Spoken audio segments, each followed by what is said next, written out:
اگر اللہ تمہارے ذہن سے کسی چیز کا خیال نہیں نکال رہا تو وہ اس بات کا اشارہ دے رہا ہے کہ اپنی دعاؤں کا سلسلہ جاری رکھیں۔ کسی سے دل لگ جانے کو محبت نہیں کہتے، جس کے بنا دل نہ لگے اسے محبت کہتے ہیں۔ دل خالی تھا اور محبت لازم، تم نے چھوڑا ہم نے خدا سے کر لی۔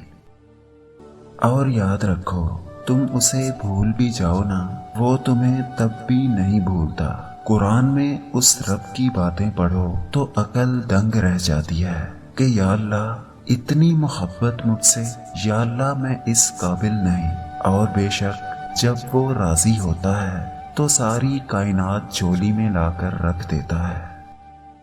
ضروری نہیں کہ زندگی میں وہی کچھ ملے جو ہم چاہتے ہیں، چاہ سے بڑھ کر بھی ایک اور شے ہوتی ہے، مقدر، جو بدلتا نہیں بدل دیتا ہے۔ میرے ہر اداس پل میں میرا ساتھ چھوڑ جانا، یہ کہاں کی الفتیں ہیں، یہ کہاں کا عشق جانا۔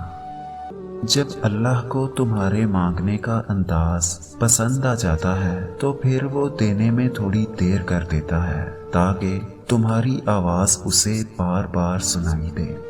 محبت چلی جاتی ہے اور محبت کی عادت، ہاں وہ بھی چلی جاتی ہے۔ سب کچھ چلا جاتا ہے، نہیں جاتا تو نامراد محبت کرنے کا پچھتاوا نہیں جاتا۔ اللہ کی محبت کی کوئی مثال نہیں، اس کی محبت اس پھول کی طرح ہے جسے دیکھا نہیں جا سکتا، بس محسوس کیا جا سکتا ہے۔ اور جب اسے محسوس کرنے لگو تو ساری الجھنیں سلجھنے لگیں گی۔